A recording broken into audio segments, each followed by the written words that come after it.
بسم اللہ الرحمن الرحیم۔ جب شہادتیں ہو چکیں تو لٹا پٹا اہل بیت کا قافلہ لیے بدبخت یزید کا حکم نامہ آیا کہ اسے ابن زیاد کے پاس کوفہ اور چند دن کوفے میں قیدی رکھ کر پھر انہیں پابند سلاسل قیدیوں کا قافلہ سروں کو نیزوں پہ رکھ کے ایک جلوس کی شکل میں دمشق میرے دربار تک لے آیا جائے۔ تو جب یہ قافلہ روانہ ہوا تو کتب حدیث میں آیا ہے کہ قافلہ جب روانہ ہوا تو آسمان پر خون کے ساتھ کچھ اشعار لکھے تھے۔ خون آلود قلم کے ساتھ الفاظ لکھے گئے کہ کیا وہ طبقہ جس نے حسین کو شہید کیا کیا اب بھی مسلمانی کا دم بھرتا ہے اور امید رکھتا ہے کہ اس کے نانا کی شفاعت نصیب ہو جائے گی؟ شفاعت تو حسین کے نانا کی ہے، شفاعت کسی اور کی نہیں۔ جسے بھی شفاعت کا حق ملا اسے حسین کے نانا کی خیرات ملی ہے۔ حسین کو قتل کرنے والے بدبختوں، کیا اب بھی حسین کے نانا کی شفاعت کی قیامت کے دن امید رکھتے ہو؟ پھر اس کے نیچے لکھا، نہیں، ہرگز نہیں،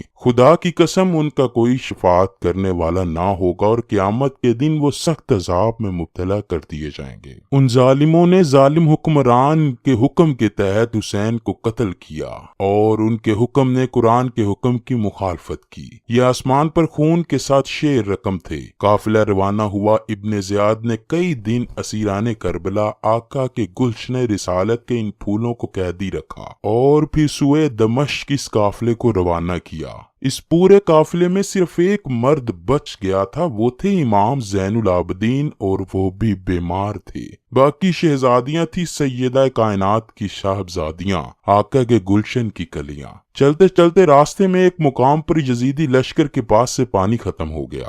انہوں نے قافلہ روک دیا اور کہا کہ پانی لے آئیں۔ یزیدی قافلے کا سربراہ دھوپ تھی، بلبلاتی دھوپ تھی، صحرا تھا۔ اس نے اپنے لیے خیمہ نصب کروایا چونکہ بہت دور سے پانی آنا تھا۔ خیمہ نصب کر کے آرام سے سائے تلے بیٹھ گیا اور سورج کی تپش سے تپتے جلتے ہوئے ٹیلوں پر ننگے آسمان کے نیچے حضور کی شہزادیوں کو بٹھا دیا۔ پورا قافلہ اسی حال میں ان کے پانی کے انتظار میں دھوپ میں تپتا رہا۔ امام علی مقام امام حسین کی پیاری لخت جگر سیدہ سکینہ دھوپ میں چھوٹی معصوم شہزادی نے دیکھا کہ صحرا میں چھوٹا سا ایک ٹیلا ہے جس کے ساتھ ایک جھاڑی ہے اور اس کا چھوٹا سا سایہ ہے۔ تپتپاتی دھوپ ہے۔ سیدہ سکینہ اس دھوپ میں اس سایہ دار چھوٹی سی جھاڑی میں ریت کا سرہانہ بنا کر لیٹ گئی۔ سیدہ سکینہ کی آنکھ لگ گئی۔ آڑ تھی اس جھاڑی کی۔ پانی آیا۔ یزیدیوں نے آواز دے دے کے قافلہ چل پڑا اور کجاوے میں تھی سیدہ سکینہ اونٹ بیٹھ گئے۔ کسی کو خبر نہ تھی کہ سیدہ سکینہ وہیں چھوڑ کر قافلہ چل پڑا۔ قافلہ تھوڑی دیر آگے چلا تو آگے جس شخص کے ہاتھ میں نیزہ تھا امام علی مقام کا سر انور تھا، جس نیزے پر وہ اس کے ہاتھ سے چھوٹ کر زمین پر گر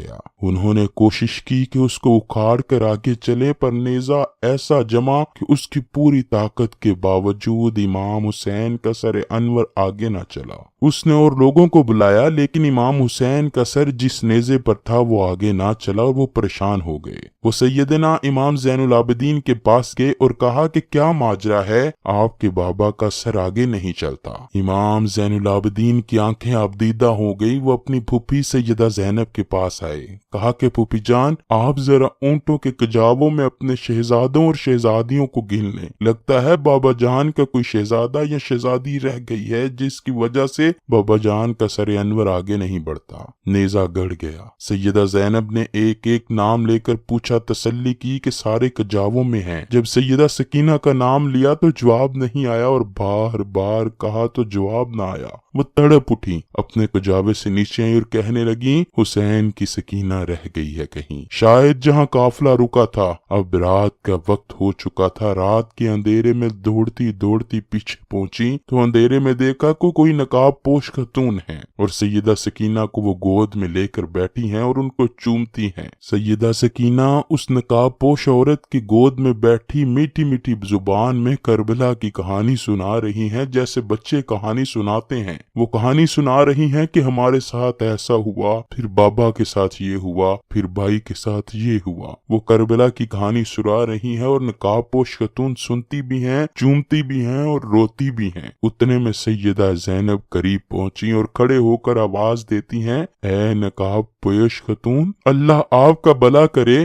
آپ نے ہماری بیٹی کو سنبھال لیا، ہم پر بڑا احسان کیا، اللہ آپ کو اجر دے، بتائیں تو صحیح کہ کون ہے آپ ہم پر احسان کرنے والی؟ انہوں نے چہرے سے نقاب پلٹا، فرمایا زینب بھول گئی ہو، تمہاری ماں فاطمہ ہوں، حسین کی لگتے جگر، حسین کے سینے پہ سونے والی سکینہ تنہا رہ گئی تھی، قافلہ چل پڑا تھا تو میں اس کو تنہا دیکھ کر قبر میں نہ رہ سکی اور میں نے چاہا کہ جا کر سکینہ کو سنبھال لوں۔ یہ روح تھی، مجسم تھا، سیدہ کائنات کی روح اقدس مجسم تھی۔ تنہائی میں سکینہ کو سنبھالا دیا، ان کو ساتھ لیا، وہ تو چونکہ روحانی طور پر ایک آمد تھی تو رخصت ہوئی۔ سیدہ سکینہ کو لے جا کر کجاوے میں رکھا اور چل پڑی۔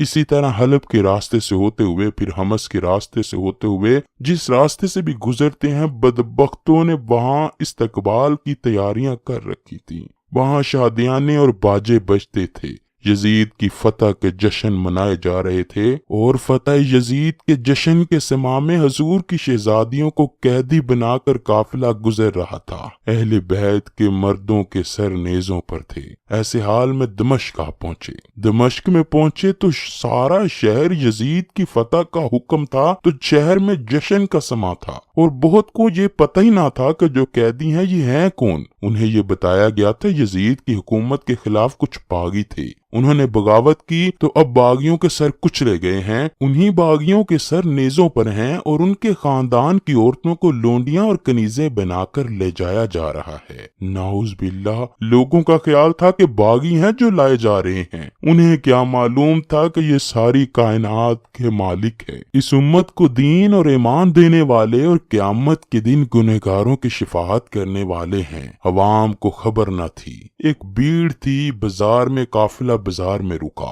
پریشان حال تھی، چھتوں پر خواتین دیکھتی ہیں۔ ایک خاتون کے گھر کے قریب جب قافلہ رکا تو کسی کو خبر نہ تھی کہ یہ کون ہے۔ خاتون چھت پر سے آواز دیتی ہے کہ قیدی آئے ہیں۔ انہوں نے اپنے نوکروں کو بھیجا کہ جا کر ان قیدیوں سے پوچھو کہ کسی چیز کی ضرورت تو نہیں۔ انہوں نے پوچھا تو کسی نے کہہ دیا کہ پانی پلا دیں۔ اس نے پانی بھیجا، پانی کے ساتھ کھجوریں بھیجی، جو کچھ گھر میں موجود تھا وہ سب بھیجا، چادریں اور پانی جو کچھ میسر تھا بیچ دیا۔ سیدہ زینب جس چیز کو جس کی ضرورت تھی کھلاتی گئیں۔ قافلہ رکا رہا تو انہوں نے پیغام دے کر پوچھا اس خاتون سے کہ اتنے میں خاتون آ گئی۔ کہا کہ آجا خاتون، جس نے ہم پر اتنا احسان کیا ہے، اس پورے بازار میں سوائے تماشا دیکھنے کے اور تو کوئی واقف نہیں، تم نے ہمارے ساتھ اس قدر بلائی کیوں کی ہے؟ اس نے کہا میں آپ کو نہیں جانتی کہ آپ کون ہیں۔ عورت کہنے لگی میں نے ایک زمانہ مدینہ میں سیدہ فاطمہ سلام اللہ علیہا کی نوکری میں گزارا ہے، میری نوجوانی تھی، میں سیدہ فاطمہ کی نوکرانی تھی، اور جب میں مدینے سے رخصت ہونے لگی تو میں نے آپ سے دعائیں لیں تو عرض کی کہ کوئی نصیحت فرما دیں، تو مجھے سیدہ کائنات نے نصیحت کی کہ اچھا جا رہی ہو، دمشق میں سلامت رہنا، ایک ہی نصیحت ہے کہ کبھی قیدی ملیں تو ان سے بھلائی کر دینا۔ پھر عورت کہنے لگی بی بی مجھے آپ کی پہچان نہیں، میں نہیں جانتی کہ آپ کون ہیں، اتنا ہی سننا ہے کہ کوئی باغی ہیں وہ مار دیے گئے ہیں اور آپ ان کی قیدیاں ہیں جو قید ہو کر آئی ہیں۔ میں نے تو بھلائی اس لیے کی کہ مجھے میری سیدہ فاطمہ نے نصیحت کی تھی کہ زندگی میں اگر کوئی قیدی ملے تو ان کے ساتھ بھلائی کرنا، میں تو آج ان کی وصیت پر عمل کر رہی ہوں، میں تو قیدیوں سے بھلائی کر رہی ہوں۔ سیدہ زینب کے آنسو نکل آئے، خاموش رہی، نہ بتایا کہ وہ کون ہیں۔ جواب میں کہا اچھا بی بی تو نے قیدیوں سے بھلائی کی ہے، قیدیوں پر احسان کیا ہے، بتا ہم قیدی لوگ تیری بھلائی کا بدلہ کیسے دے سکتے ہیں؟ میں کیا بدلہ دوں، کیا چاہتی ہو؟ اس نے کہا بی بی ایک دعا کر دیں، جب میں سیدہ فاطمہ کی نوکرانی تھی تو ان کے چھوٹے چھوٹے دو بیٹے تھے، حسن اور حسین، اور ایک چھوٹی شہزادی تھی زینب، ان کو بچپن میں دیکھا تھا، بہت عمر بیت گئی، سیدہ فاطمہ وصال کر گئیں، اب مجھے نہیں معلوم وہ کس حال میں ہیں، میں نے یہ بھی سنا ہے کہ حسن بھی شہید ہو گئے، اب میری یہ التجا ہے دعا کر دیں کہ میں کبھی زندگی میں سیدہ کائنات کے بیٹے حسین کو دیکھ لوں اور ان کی شہزادی سیدہ زینب کو دیکھ لوں، میری ان سے ملاقات ہو جائے، یہ دعا کر دیں۔ سیدہ زینب فرماتی ہیں بی بی تیری دعا قبول ہو گئی، وہ نیزے پر حسین ہے اور یہ قیدی زینب ہے۔ اس حال میں دمشق میں داخل ہوئے اور حضور کے ایک صحابی ہیں حضرت سہل بن سعد سعدی، بخاری اور مسلم میں بہت ساری احادیث